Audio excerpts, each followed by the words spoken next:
안녕하세요. 이번 영상에서는 OS와 PFS를 조금 더 구체적으로 다뤄보도록 하겠습니다. 가져온 자료는 2015년 12월에 나온 항암제 임상시험 가이드라인입니다. 식품의약품 안전평가원에서 나온 리포트고요. HLB는 현재 3상 결과 발표를 기다리고 있고, 저희는 3상에 있는 임상시험 평가 변수를 보도록 하겠습니다. 여기에 OS와 PFS가 나와 있습니다.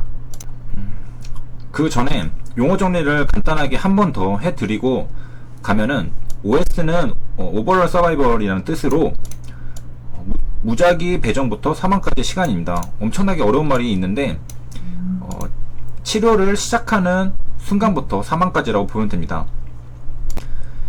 HLB로 예를 들면은 리보세라닙을 이제 먹고 나서부터 이제 통계를 측정하는 거고요.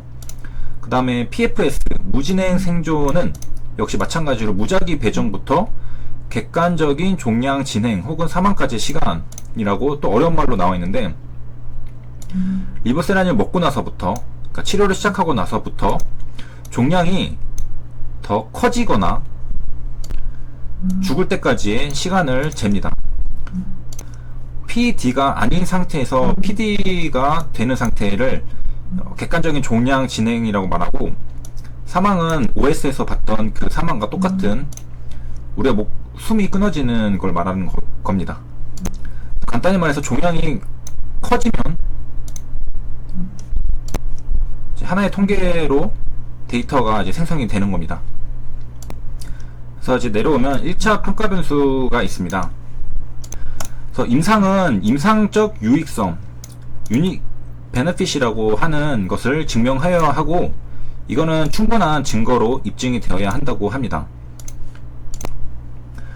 그래서 타당한 1차 변수로 이제 전체 생존 OS랑 무진행 생존 PFS가 있는데, 이 중에서 이제 PFS가 1차 변수로 선정이 되면은 이제 생존 OS는 2차 평가 변수로 설정이 됩니다. 반면에 이제 OS가 1차 평가 변수가 되면은 PFS가 2차 평가 변수로 설정이 됩니다. 제가 이전 영상에서 FDA에서 OS가 궁극적인 승인 여부를 가르는 중요한 변수라고 말씀드렸습니다. 객관적인 자료를 토대로 말씀을 드렸죠. 보통은 그런데 1차 변수가 PFS일 경우는 또 다르게 평가될 수도 있을 겁니다. 어쨌든 이 자료에서는 PFS에 대한 효과가 크고 진행 이후에도 예상 생존 기간이 긴 경우, 혹은 명백히 우월한 안정성을 보여주는 경우에는 OS 전체 생존의 정확한 측정이 허가 승인에 반드시 필요하지 않을 수도 있다라고 말하고 있습니다. 이 자료는 항암제 임상시험 가이드라인 종양 약품과이고요. 다시 말하면은 OS는 반드시 필요하다고 생각되는 평가 변수였는데, 무진행 생존 PFS가 명백히 우월한 안정성을 보여주고 효과가 크다면은 OS가 정확히 측정이 되지 않아도 승인이 날 수 있다는 말입니다. 이제 해당 내용을 숙지하고 HLB의 기업 설명회 자료를 한번 보도록 하겠습니다. 자료를 이제 가져왔고, 이제 이 부분이 이해가 될 수도 있습니다. 위아 3차로 PFS, 즉 무한 진행 생존율로 진행을 할 계획에 있다고 밝혔습니다. 이게 3차고, 4차는 OS랑 PFS 둘 다로 진행을 하죠. 3차에서 분명히 FDA에서는 OS가 궁극적인 승인 여부를 결정하는 평가 변수라고 했는데, 위암 3차는 OS가 통계적으로 유의미하지 않다고 나왔기 때문에 PFS로만 진행을 한다고 HLB는 밝혔는데요. 세상에는 절대적인 법칙이 없는 것처럼 실제로는 OS가 없어도 PFS로만 허가 신청을 낼 수 있습니다. 그 근거가 된 거는 PFS 숫자가 통계학적으로 굉장히 유의미하였고 좋은 숫자가 나왔기 때문인 거죠.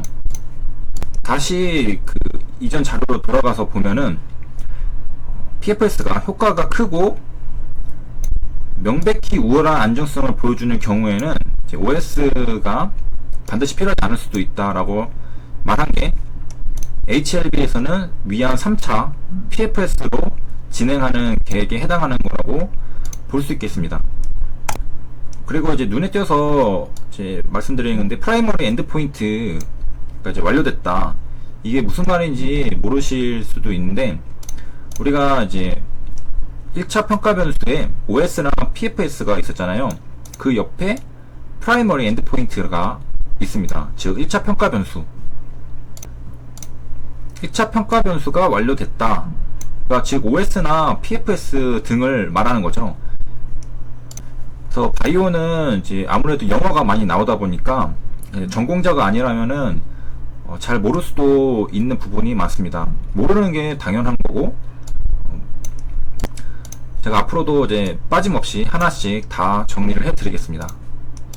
자, 그래서 이제 요약을 하면은, 기업 설명회에서 OS 숫자가 좋지 않은데 PFS만으로 진행을 할 수 있었던 것은 PFS 숫자가 굉장히 좋게 나왔기 때문에 진행할 수 있었던 거고, 4차는 OS, PFS 둘 다 좋게 나왔다고 했습니다.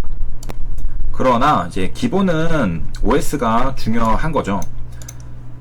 그래서 여기는 예외적인 상황에 대해서 HLB가 3차가 예외적인 상황이었기 때문에 이제 먼저 설명을 드린 거지만, OS가 가장 더 중요합니다. 이 앞을 보면은 알 수가 있는데요.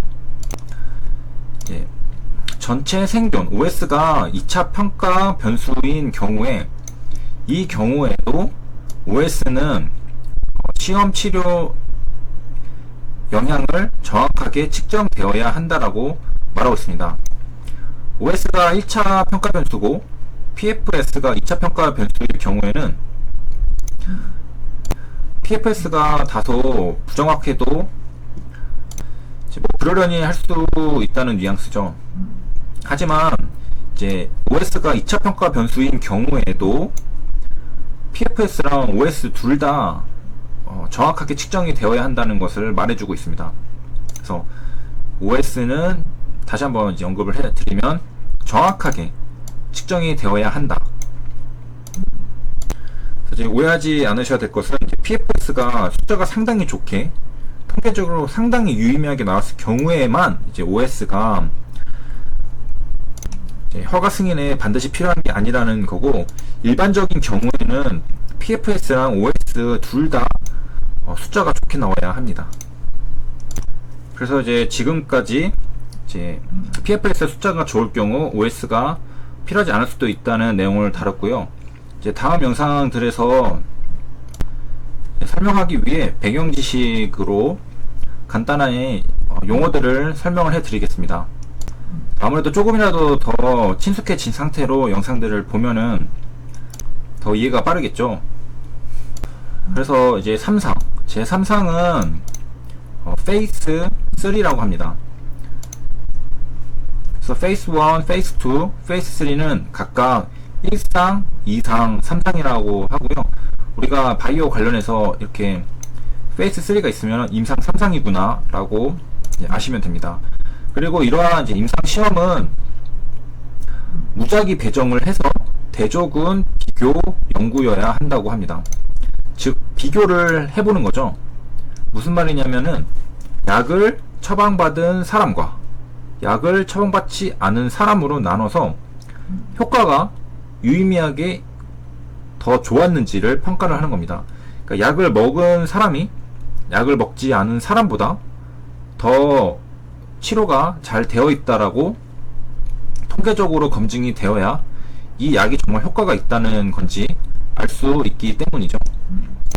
그리고 그 배정을 할 때 특징을 다 나눠서 조금이라도 치료가 잘 될 것 같은 사람을 모아놓고 치료약을 주는 게 아니라 그런 것들을 랜덤으로 배정을 해야지 객관적인 평가가 되겠습니다. 그럼 이상으로 영상 마치겠습니다. 감사합니다.